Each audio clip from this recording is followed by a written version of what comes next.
In tonight's edition, we take a look at this week's 189 invitation round and then examine the new information released about the June round. New South Wales has finally released information regarding the state sponsorship program, which will open in October. This week's economic growth figures show the Australian economy is struggling. Will the cutting of international students sink it into recession? And 3 countries for the 462 working holiday visa are forced into a pre-ballot selection process.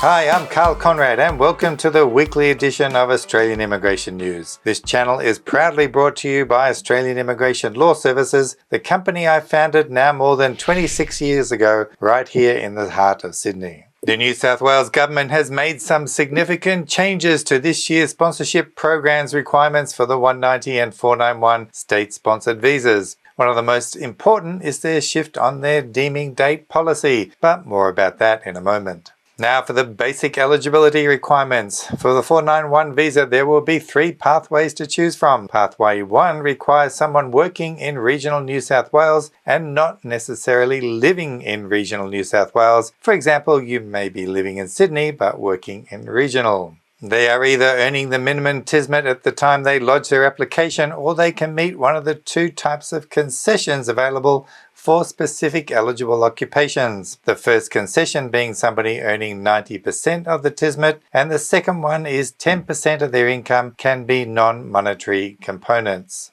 Pathway 2 is that your occupation is on the New South Wales New Skills List and you have an EOI on the system from which New South Wales Government may select you. This is open to both onshore and offshore potential applicants. Pathway 3 is the reintroduction of the graduate stream, where recent graduates who have studied in regional New South Wales and have an eligible occupations they can apply for nomination. We shall have to wait and see what these eligible occupations are, but no doubt they will be on the New South Wales skills list. For the 190 visa, it will still be simply an expression of interest and then wait for the New South Wales Government to invite you. However, your occupations will need to be on the new skills list. This too should be open to onshore and offshore applicants. The new skills list will be unit group occupations, but even within the unit groups, the occupations may be ranked in order of priority. For example, there are many nursing occupations under their unit group, so perhaps the specializations most sought after will be ranked first. Now, the important part regarding the employment details is that finally the New South Wales Government will adopt the Home Affairs definition of skilled employment and apply the Immigration Department's policy when assessing employment skill points.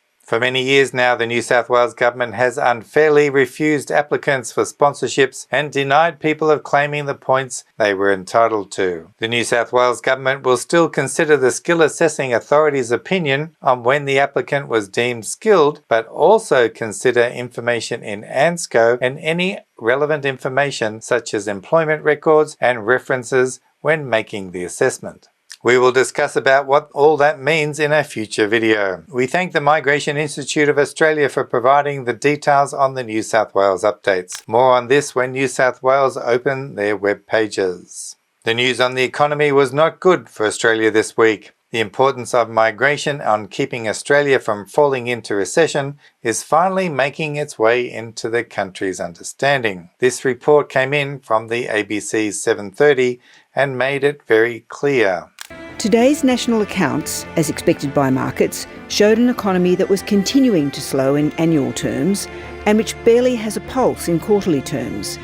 The numbers had been previewed as being a story about the impact of net overseas migration propping up the economy, and the Treasurer has been under attack for talking about high interest rates having smashed the economy. You can see how growth has gradually responded to 13 interest rate rises, and also how net overseas migration, which adds both demand to the economy and the supply of extra workers, has helped to prop things up. So given the circumstances, one would think the Treasurer would start questioning the timing of bringing in drastic student visa caps on our educational institution. Is migration holding up the economy a good thing or a bad thing? Well, I think again, when growth is this weak in the economy, when it's this soft and subdued, anything that is making a positive contribution is welcome. What about the numbers announced by Jason Clare on students? Does that materially change the net overseas migration numbers for the current financial year and next financial year? Oh, it helps us manage the growth in net overseas migration, but we don't expect there to be a big economic impact. However, now we are slowly learning of the numbers individual universities are going to be allowed to enrol international students. His statement therefore seems to lack credibility. The regional universities are going to suffer the most, never being allowed to grow at the same rate their city counterparts have. In fact, many of them are now placed in a position on not even being able to pay for recent campus upgrades. This story in the ABC is a prime example of their dilemma. This $250 million building will bring education into the heart of the city, with promises of a revitalised and busier CBD. The cap that we've been put on us for next year is 2,200 students. Unless that cap is lifted for coming years, then we will not meet the number of students we need for, basically to pay for that building. An article in the Australian Financial Review this week also highlighted the story of a new higher education school offering the world's first EV technical degree was allocated 0 international student places for 2025. According to the article, the school has just spent $4 million in developing the private college in Brisbane and now seems left high and dry. This Australian Labor government seems like the crew of the Titanic, but in this case they know in advance they're going to hit the iceberg and sink. Yet despite the dire warnings, it seems they want to continue on their Titanic-type trajectory. Iceberg, sir. Iceberg, port side, sir. He calls that an iceberg. More like an ice cube, sir. Some politicians in the Labor Party have already seen the government's impending doom, and one of its prominent members, Bill Shorten, perhaps has decided to jump ship before that happens.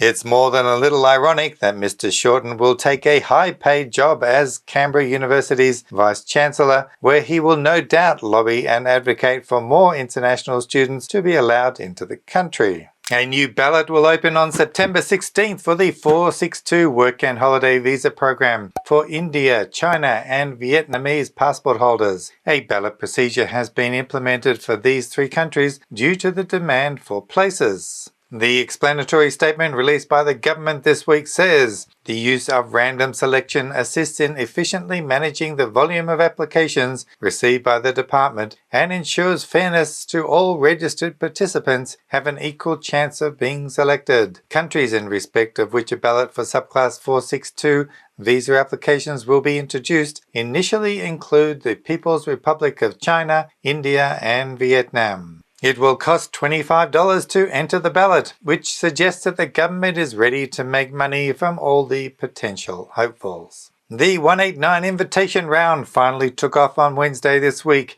the first for this financial year. While we don't know the total number of invitations or the points required per occupation just yet, it seems pretty similar to the invitation round in June. We will analyse the June figures shortly, which gives us some surprising results. But as far as the invitation rounds on Wednesdays goes, here's an example of some of the occupations and points needed.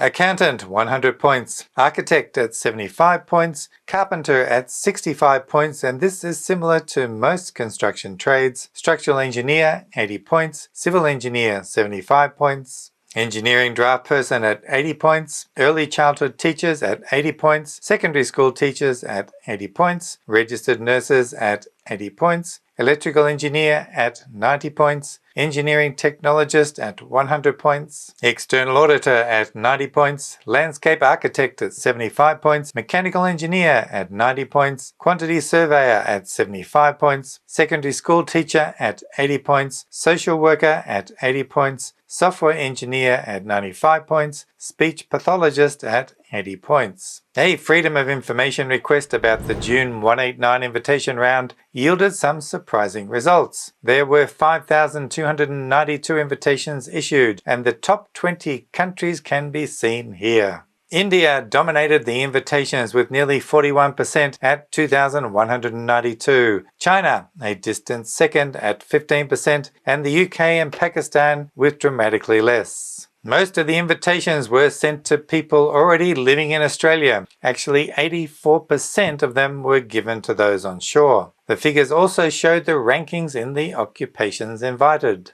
The top 5 were: carpenters had the highest number at 657, followed by civil engineering professionals at 577, painting and trades professionals at 568, architects and landscape architects at 408, and accountants at 399. The data is also broken down by occupations issued to passport holders, as shown here. It also indicates if they were in or outside of Australia at the time of invitation. The results were surprising, as 56% of the carpenters held Indian passports, and most were already in Australia. Indian passport holders received many construction industry invitations. Nearly all were onshore. Considering the large number of Indian students undertaking vocational courses in Australia, these figures are not surprising. And remember, these students have worked hard for those invitations.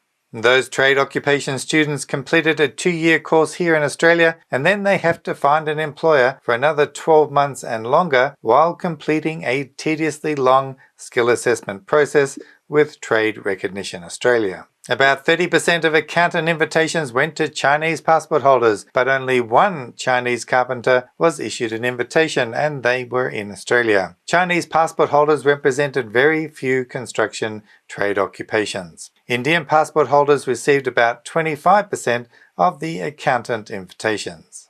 I suggest you take a look at the data yourselves, for the figures have so many interesting comparisons. We'll leave a link in the description of this video for you.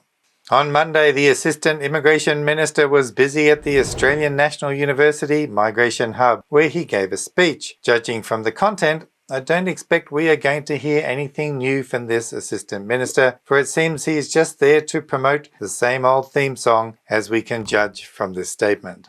We haven't wasted a day cleaning up the mess left by the former government. When coming to government, we inherited a migration system that was broken, exposed to exploitation, and unprepared for the reopening of borders. The migration strategy is a commitment to restoring migration back to sustainable, normal levels.